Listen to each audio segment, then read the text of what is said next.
chart, now I'm going to get to housing, because housing inflation is not just a US thing, it is a global phenomenon. We're seeing excessive home price gains relative to income in Australia, New Zealand, Canada. We're seeing it all throughout Europe, where rates we know are microscopic. And this is an important thing because home prices don't directly flow into consumer price gauges. At least what the U.S. does is they impute a rent. So they take actual rental prices as opposed to purchase prices, because they consider purchase of a home being a capital good and rent being more consumption based. And this imputed rent goes into the consumer price indices in the US. Well, we've seen a sharp rise in home prices relative to rents, but I expect rents to start catching up to the level of home prices. So to update this chart, home prices are now rising at a 13% year-over-year annualized rate.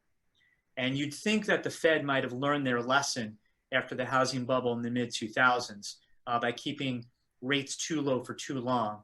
But it's clear that they're just repeating that. And what it does is it really hurts that first-time homebuyer who needs to save up for a down payment that is now getting priced out of the market.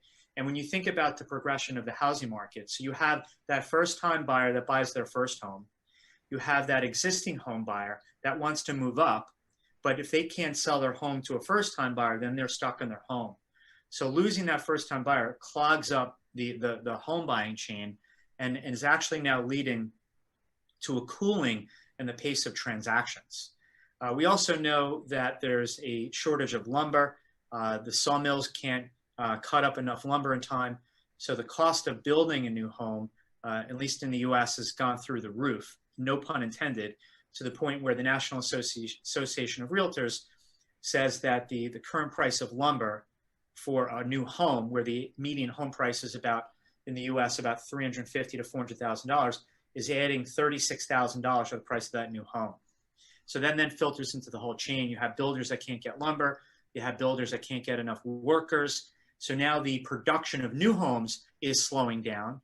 Therefore, you're further crimping supply in the overall housing market, because we desperately need new home construction to slow that pace of increases of existing homes.